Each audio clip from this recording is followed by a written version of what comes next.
Welcome back to the deep dive.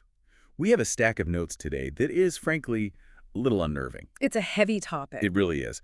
Usually when we talk about risk or skin in the game, we're in a familiar space. We're talking about finance or maybe extreme sports. Right, the standard definition. If you make a mess, you clean it up.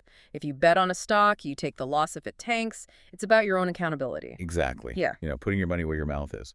But today's material takes that concept and it twists it into something much darker. It's not about your skin. It's about the skin of the people you love. That's the core of it. The vulnerability isn't internal, it's external. And honestly, the best place to start isn't in a boardroom or a war room. It's at the movies. I want to talk about James Bond. James Bond, okay, the ultimate male fantasy, right? Cars, gadgets, saving the world. He is. And I was rewatching Skyfall and Spectre recently, and it really hit me. Why is Bond essentially a hunk? A monk. I'm not sure if Well, I mean, obviously he's not celibate in the traditional sense. He has plenty of company, but structurally, the guy is a bachelor. He has no kids, no wife, no living parents, no dog. He's completely unattached. That's true. He's an island. And it's not just him. Think about Sherlock Holmes. Even his nemesis, Professor Moriarty. Why are these super competent characters, the ones who operate outside the rules, always single? It's a great question. And I think the easy answer, the one most people would give, is just screenwriting. Right. It's convenient for the plot. Of course, you want the character to be available for the romantic subplot of the week. If James Bond has to pick up his kids from soccer practice, it kind of ruins the whole vibe of the casino in Montenegro. Right. It kills the cool factor. Yeah. You can't be a lone wolf if you have a family pack waiting at home. But the source material we are looking at today argues that this is not just an aesthetic choice. It's not about making the plot work. It's a structural necessity. And necessity. Yes. Bond isn't a Jesuit priest because he believes in God or celibacy. He acts like a priest because he is an operator. And to be an operator in a high-stakes game, whether that's espionage, organized crime, or even high-level whistleblowing, you absolutely cannot have what the author calls the skin of others in your game. The skin of others in your game. That is the phrase that just kept jumping out at me in these notes. It's so visceral. Break that down for us. Well, think about skin in the game as we usually define it. It keeps you honest. It aligns incentives. If I build a bridge, I should be willing to sleep under it for a night to prove it's safe. That's my skin. My risk, my consequence. Exactly. But the skin of others is different. It's not a tool for alignment. It's a vulnerability. It's a leverage point. It's an emotional and ethical kill switch that someone else can flip. So let's take Bond. If James Bond had a wife and, say, a toddler waiting at home in a nice suburban house in London, could he actually go rogue to take down Blofeld? Absolutely not. Think about it. What would be Blofeld's very first move? He wouldn't even bother with a death ray. He'd just send a henchman to the house. Right. He'd kidnap the family and send Bond a video. Mr. Bond, surrender, or they die. And in that single moment, all of Bond's competence vanishes. His training doesn't matter. His gadgets are useless. His license to kill is irrelevant. You have to surrender. He has to, because his duty to protect his particular family immediately and completely overrides his duty to the general mission. He loses his agency. He becomes a puppet. So the argument here is that having dependents, children, a spouse, even a pet you really, really love, it strips away your intellectual and ethical freedom. It strips away your ability to take existential risks for a cause. And the really scary part of this deep dive isn't about fictional spies. It's about how this very same mechanism applies to normal people. To you, to me, to the guy working in accounting at a Fortune 500 company. That's where it gets grim. It's because history and modern corporations have weaponized this love. They use your family, your obligations to control you. That is a deeply cynical view of the world. But I can't say I don't see the logic. It's the difference between being a free agent and being, well, owned. Owned is exactly the right word. And that's our mission for this deep dive. We're going to explore how this works, from the corporate office to ancient Japan, from elite Ottoman soldiers to the modern smear campaign. And eventually, we're going to end up in some very difficult ethical territory regarding counterterrorism. Sounds like a minefield. It is. But let's start with the most relatable version of this nightmare, the corporate whistleblower. Okay, let's set the scene. Part 1. The vulnerability of the head of household. So I want you to imagine you're a mid-level executive or maybe a scientist at a massive conglomerate, a huge company. You're good at your job, you're respected, you have a nice life, and one day you're checking the data and you find something. The smoking gun. The smoking gun.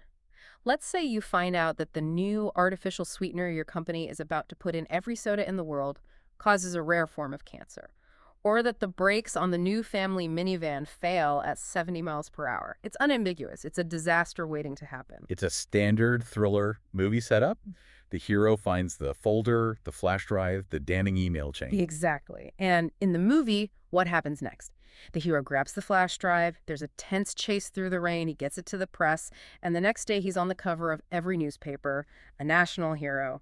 The credits roll. But the source material says, not so fast. That's the fantasy, not the reality. The source material asks us to look at the actual calculus of that decision for a normal person, not a movie hero, a person with a life.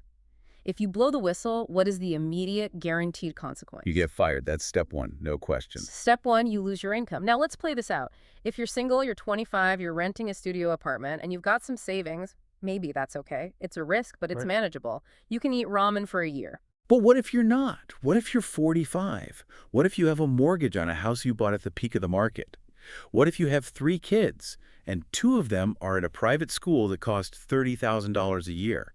And what if your mother is in a nursing home that costs $8,000 a month, and you are the sole person paying for that? Suddenly, losing your paycheck isn't just an inconvenience for you. It's a catastrophe for 5 other people. People you are legally and morally obligated to care for. Exactly. But it gets so much worse. The source talks about something it calls scientific leprosy. This applies especially to people in technical fields, researchers, engineers, specialists. I wanted to drill down on this because it sounds absolutely terrifying. What is scientific leprosy? It's not just being fired, it's being made permanently unemployable. If you go against a giant corporation, say a big pharma company or a big ag company with billions in revenue, they don't just let you go. They don't just wish you well in your future endeavors. They mobilize to destroy your reputation. So it's an active campaign of destruction. It's a war. They will hire their own teams of scientists, PR firms, and lawyers to write rebuttals to your work. They will pick apart your methodology, even if it's sound. They will go through your entire career history looking for one mistake you made 10 years ago. They will label you as difficult, unreliable, a crank, or sloppy. So the goal isn't necessarily to prove you wrong on the facts. The goal is to create enough smoke, enough controversy and fog that no other university or company in your industry wants to touch you. Precisely. You become radioactive. You become a scientific leper. People you've worked with for years will stop returning your calls because they don't want the stink on them. The source highlights a real-world case for this. Gilles-Éric Seralini. Yes, the French scientist. I looked him up after reading the notes. Oh. This was a wild, wild story. It is a perfect case study. Seralini conducted a long-term study that was very critical of Monsanto, specifically regarding their genetically modified maize and the herbicide Roundup. He published his findings, complete with these horrifying photos of lab rats covered in massive tumors. I've seen them. They're shocking. It was visceral, shocking stuff. And the backlash wasn't just academic disagreement, it was nuclear. So what did they do? The entire industry, not just Monsanto, launched a coordinated global campaign. They pressured the scientific journal that published the paper to retract it, which, by the way, is incredibly rare in science once something has passed peer review. It's a mark of shame. So they discredited the journal itself. They did. Then they smeared Seralini's personal and professional reputation in every major scientific outlet. They funded their own short-term studies designed to show no harm and promoted them heavily. For years, Seralini lived in what the source calls total scientific disgrace. And eventually he won, right? I read he won a defamation suit. He did. He was vindicated in court. But that took years. Years of unbelievable stress, crushing legal fees, and professional isolation. Now, I want you to imagine going through that while trying to explain to your teenager why they can't go to college next year, or telling your spouse why you might lose the house. You can't. The pressure would be unbearable. The average person would break. Most people would break before it even started. They'd see that path ahead of them and say, I can't do it. I can't do that to my family. This brings up that specific scene from the movie Spectre again. We mentioned Bond, but it's the character Q, the tech guy, who has this one line that the source material absolutely loves. It's maybe the most honest line in the entire franchise. Bond asks Q to help him go rogue, to break the law, to commit treason, essentially, to save the world. And Q's response isn't about patriotism or duty. No, Q just looks at him, completely exasperated, and says, I have a mortgage and 2 cats. In the theater, everyone laughs. Yeah. It's a funny line. It's this great juxtaposition. The super spy ready to die for his country and the IT guy worried about his pets. But the analysis here is dead serious. Q isn't really joking. He is stating the precise terms of his captivity. The mortgage is the financial chain. And the cats represent living things that depend on him. They are, in this framework, hostages. To help Bond, Q has to be willing to sacrifice not just his job, but the well-being of his cats. He could go to prison. Who would feed them? It sounds absurd when you say cats, but it's a placeholder. Replace cats with a child who needs expensive medication or an elderly parent in your care. And suddenly the moral clarity just evaporates, doesn't it? This is the central conflict the source identifies, the particular versus the general. Okay, let's unpack that terminology, the particular versus the general. The general is the abstract greater good. It's society, humanity, the collective. Blowing the whistle on the poisonous baby powder is unequivocally good for the general. It saves thousands of unknown strangers from getting sick. Right, that's the ethical choice from a utilitarian perspective. It is. But the particular is your specific, concrete, non-negotiable duty to your own family. Your duty to feed your children, to shelter your spouse, to care for your parents. The source argues that for most of human history, your duty to the particular was considered your primary ethical responsibility. And that these two duties are often in direct, brutal conflict. A zero-sum game. And this is a really uncomfortable idea because we like to think that doing the right thing is always the right thing. But you're saying, if I blow the whistle, and as a direct result, my family's stability is destroyed, I might be saving the world, but I'm simultaneously failing in my most basic role as a father or a mother. Yes, and the source goes even further. It suggests that by having a family, by taking on those particular obligations, you effectively become an agent of the status quo. You become an agent of the corruption. Peso. Because your very predictable obligation to your progeny overrides your potential obligation to the truth. You stay silent. You sign the paper you shouldn't sign. You look the other way when you see the faulty data. You do it not because you are evil, but because you are a good parent. So the corporation counts on you being a good parent. They bank on it. It's the leverage of the paycheck, the mortgage, the healthcare plan. It's the most effective and cheapest form of control ever invented. The source mentions Socrates as the rare exception that proves the rule. Right. Socrates is held up as the ultimate martyr for truth. He had a choice. He could have renounced his teachings and lived, or stick to his principles and drink the hemlock. He chose the hemlock. He chose the general over the particular. He did. But the source points out a crucial detail we often forget. Socrates was 70 years old when he died. His children were grown men. So he wasn't leaving a toddler and a pregnant wife destitute. Exactly. He had already fulfilled his primary duty to the particular. He had raised his sons. It is incredibly rare to find a historical example of a young parent who successfully martyrs themselves for a cause without being posthumously viewed, at least by some, as reckless or negligent towards their own family. Society prefers its saints and martyrs to be celibate. Because if the entire human race is your family, you don't face this specific dilemma. You have no conflict of interest. This really flips the script on how we view something like family values. We're usually told that family makes you stronger, it gives you purpose, it makes you a better person. But in this specific context, family is your Achilles heel. In this context, it's the handle by which society grabs you and holds you in place. And this isn't a new discovery. This isn't something that modern HR departments invented. Not at all. If you look at history, rulers and empires have understood this mechanism for thousands of years. It's an ancient strategy. Yeah, let's move to that. Part 2. Historical mechanisms of control. It's a timeless principle. If you want to secure loyalty from someone powerful, you hold the skin of others as collateral. The most elegant and, frankly, most effective example of this comes from Japan during the Edo period. We're talking about the age of the samurai. The samurai, yes. So Okay. for a couple hundred years, Japan was ruled by the Tokugawa shogunate. You have the shogun, the military dictator, ruling the country from the capital, Edo, which is modern-day Tokyo. Okay. And under him, you have all these powerful feudal lords governing their own provinces. These guys are warriors. They have their own castles, their own armies of samurai. They are proud, and they are potentially rebellious. So the shogun has a problem. How do you stop them from constantly starting civil wars? You can't just fight them all the time. It would tear the country apart. Right. Constant civil war is bad for business and stability. So the shogunate instituted a brilliant system called sankin-kotai, or alternate attendance. What did that entail? It required every single one of these powerful lords to spend alternate years living in the capital, Edo. But, and this is the crucial part, when the lord went back home to his own province for his year off, he had to leave his wife and his heir behind in Edo. So they were hostages. They were, for all intents and purposes, hostages. But it was brilliant because it was what the source calls gilded captivity. Gilded captivity. I like that phrase. It sounds luxurious and terrifying at the same time. That's exactly what it was. They weren't locked in a dungeon. They lived in lavish mansions in the capital. They attended poetry readings and tea ceremonies.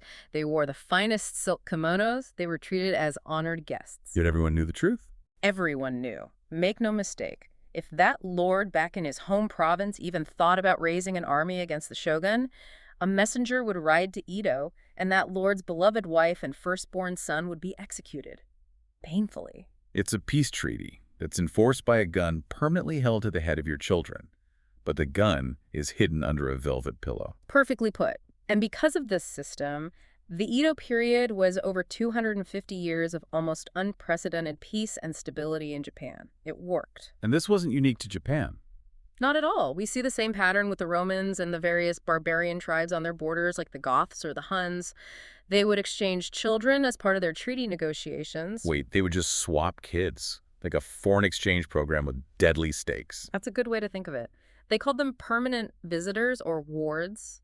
If you were a Roman emperor making a treaty with a powerful Gothic king, you might take his son to Rome to be educated in the Roman way. We'll teach him Latin and how to wear a toga and appreciate aqueducts. Right. But really, you're holding him so his dad doesn't sack a Roman city. And there is an ironic side effect to this. Often these kids, growing up in the splendor of Rome or Constantinople, would become assimilated. They'd grow up to love the captor culture more than their own. It was a way of softening the next generation of enemies. So that's one way to solve the problem of rebellion. Take the family hostage. But the notes mention a second, even more extreme solution. The alternative strategy. If having a family makes your soldiers and agents vulnerable, just make sure your most important enforcers don't have families at all. The no skin of others solution. And this brings us to one of the most feared military forces in history, the Ottoman janissaries. The elite, personal troops of the Ottoman sultan. For centuries, they were the tip of the spear of the Ottoman army, unstoppable. And their recruitment method was the key to their effectiveness. It was a system called devshirme, the child levy. I've read about this. It's incredibly dark. They were basically slaves, right? They were. Periodically, Ottoman officials would go to Christian villages in the Balkans, in Greece, Serbia, Albania, and they would forcibly take the strongest, most intelligent young boys from their families. And these kids were cut off from their biological families forever. Completely. They were taken to the capital, converted to Islam, and put through a brutal training regimen. Crucially, they were forbidden to marry. They were forbidden to grow beards, which was a sign of a free man. They were forbidden to take up trades or have businesses. Their entire existence, their entire identity was the sultan. So the sultan becomes the father figure, and the core becomes the only family they know. Exactly. The sultan is the father. The barracks is the home. Now think about the psychological impact of that. If you are a janissary charging into battle, you have no fear for your children because you have none. You have no wife to worry about. You have no farm to go back to. You are a pure, unconflicted instrument of the state. It creates a soldier who is almost unbribable and unthreatenable. Their loyalty is absolute because there's nothing else to be loyal to. In theory, yes. And for a long time it worked. Because they had no skin of others, they were terrifyingly effective. But the source points out the fundamental long-term flaw in this strategy. Which is what? It calls it the Essenes problem. The Essenes, the ancient Jewish sect from around the time of Jesus. What do they have to do with it? The Essenes were a fascinating group, a kind of rebellious spiritual sect, and one of their core tenets was strict celibacy. They were radicals, totally committed to their cause.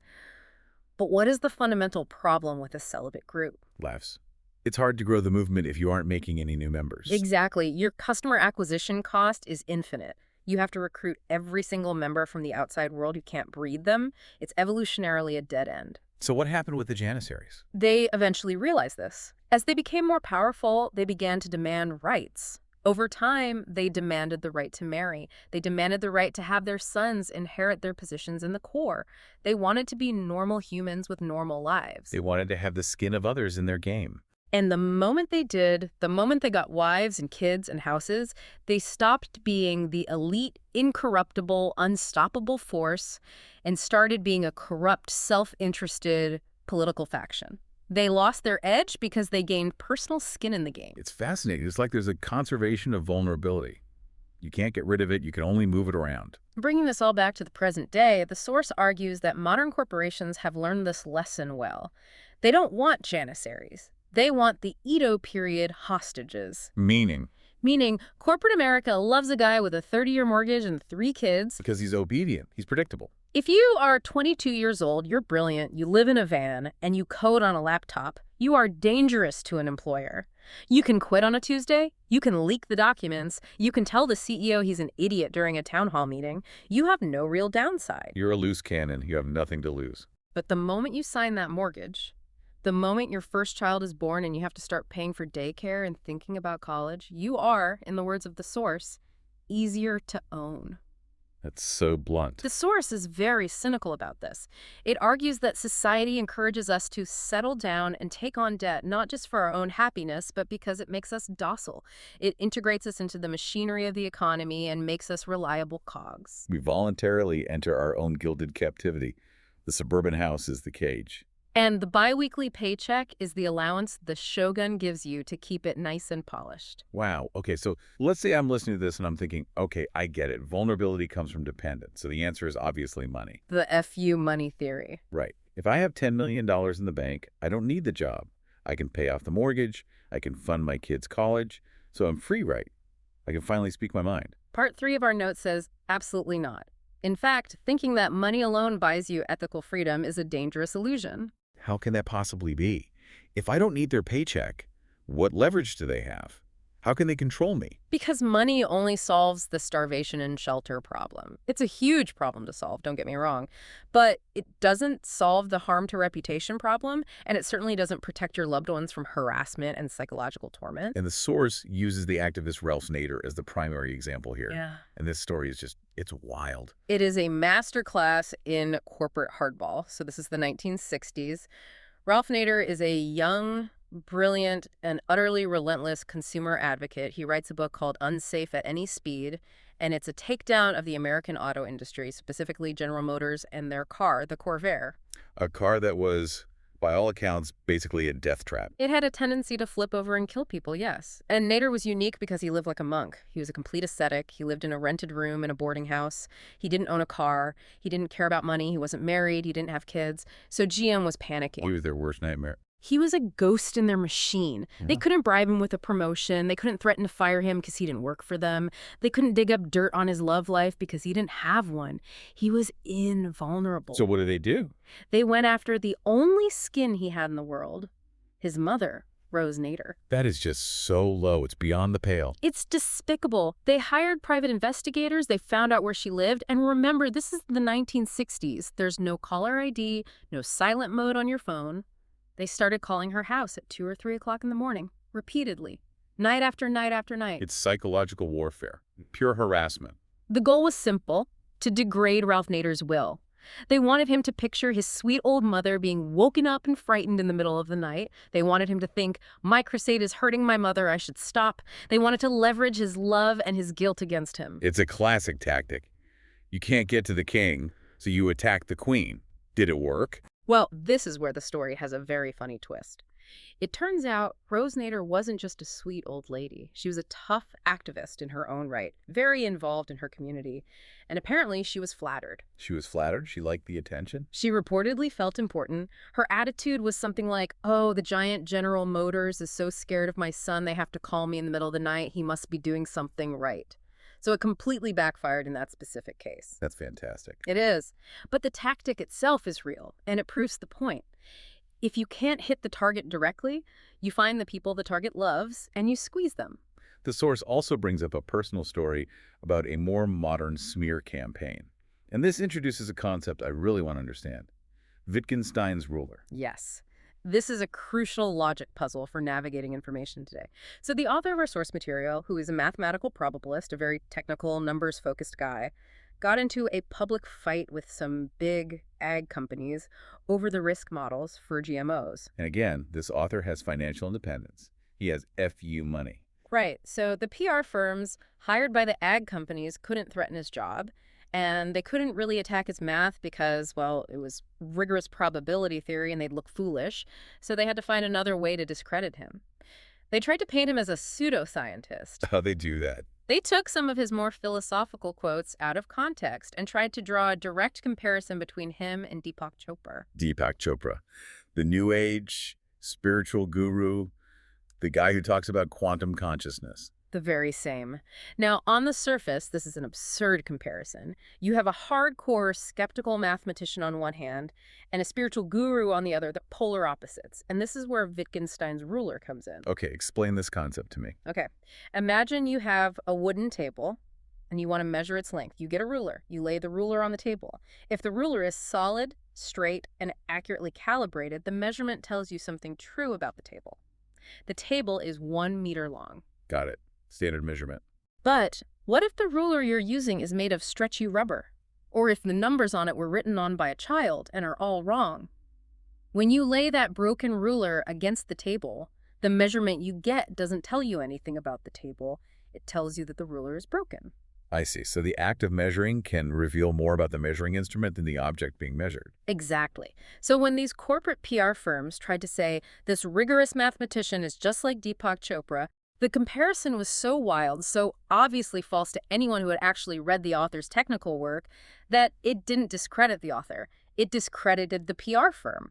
It revealed their desperation and intellectual dishonesty. It showed that they were a broken ruler. That's a powerful mental model for looking at media and criticism, actually. When you read an attack piece on someone, you should always ask, is this telling me something true about the person being attacked, or is it just telling me about the bias and unreliability of the journalist? Always ask that question. But the story doesn't end there. Because when the direct smear failed, when the ruler was shown to be broken, the PR firms moved to the next page in the playbook. They went after the soft targets. The people around him, the administrative staff. Exactly. They used what the source calls web mobs, basically networks of fake or coordinated online accounts, to flood the inboxes of the administration at New York University, where the author had a part-time position. But not the author's own inbox. No, that would be pointless. He'd just delete them. They emailed the departmental secretaries, the assistants, the low-level administrative staff. Why them? Because those people are vulnerable. An administrative assistant at a university doesn't have FU money or a global reputation to stand on. They are terrified of controversy. They just want to do their job, answer the phones, and go home at 5. If they suddenly get 500 nasty, harassing emails demanding this professor be investigated and fired, they panic. It's asymmetric warfare. You attack the undefended civilians to put pressure on the general. And it works on the people at the top, too. University presidents, deans, they're not warriors, they're bureaucrats. The source mentions another instance where a university in Lebanon wanted to give him an honorary doctorate. He accepted, and immediately his political enemies, in this case Salafi sympathizers and radical pan-Arabists, started a massive harassment campaign against the university staff. And the university president got scared. Of course, the whole system got scared. University deans and presidents are, at the end of the day, employees. They care about reputation. They care about angry phone calls from donors. The source calls this phenomenon minority rule. It only takes a tiny number of loud, angry, and dedicated people to scare an entire bureaucracy into submission. Because the bureaucrat has 100% downside and 0 upside in that fight. If he defends the controversial speaker and wins, he gets nothing. It was his job. If he defends them and loses, or if the controversy just gets louder, he looks bad. The safe bet is always to cancel. Exactly. The bureaucrat has skin in the game, but it's the wrong kind. His personal career incentives are aligned with cowardice, not principle. The source has some pretty choice words for the kinds of people who work in these PR and smear campaign industries. Oh, complete disdain. He describes them as rejects who failed at other, more noble things. His logic is that no academically gifted high schooler who gets into a top university dreams of one day becoming a PR expert in smearing corporate whistleblowers.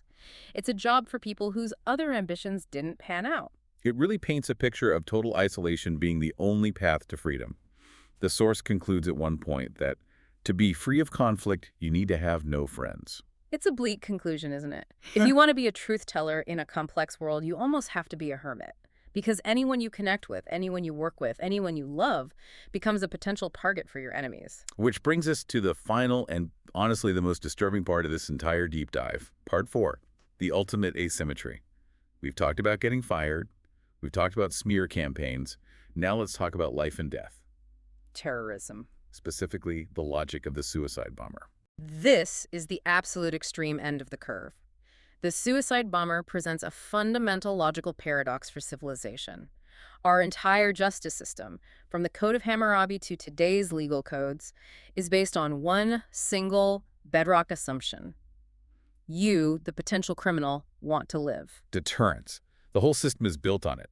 Don't commit murder or we will kill you, or at the very least lock you in a cage for the rest of your life. Right. But a suicide bomber wants to die. Death is not a punishment for them. It's a promotion. It's martyrdom. It's the successful completion of their mission. In our framework, they have negative skin in the game regarding their own biological survival. So you cannot deter them with conventional threats. You can't say, stop or I'll shoot, because they want you to shoot. It completes their fantasy. Exactly. The traditional levers of control are useless, so the question becomes, how do you stop someone who has no concern for their own self?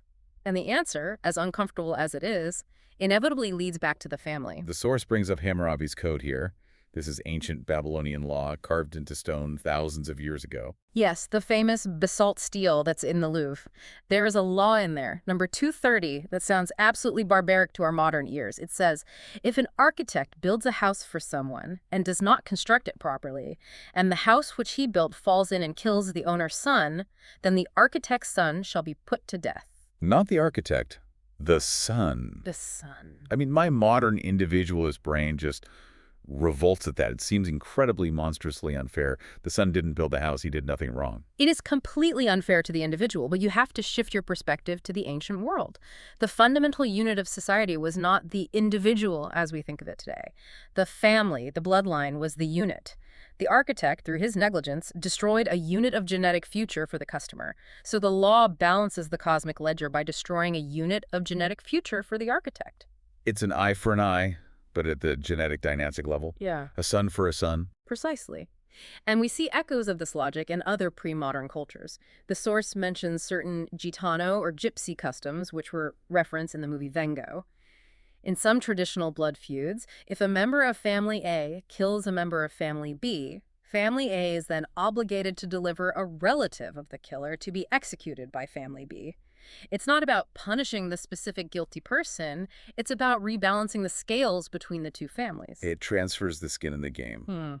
If I know my cousin will have to die if I commit a murder, maybe think twice before committing that murder. Well, that's the logic of deterrence. And even the Bible struggles with this tension.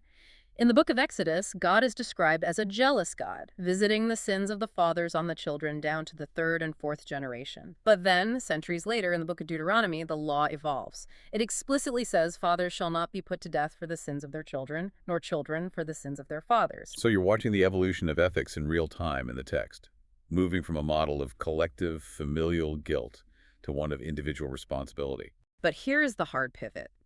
The source argues that when it comes to the unique problem of suicide bombers, we might need to look back at that ancient collective logic. This is the part of the analysis that will make a lot of people deeply uncomfortable. The source is arguing for targeting the families of terrorists. To be very clear, not physically targeting them.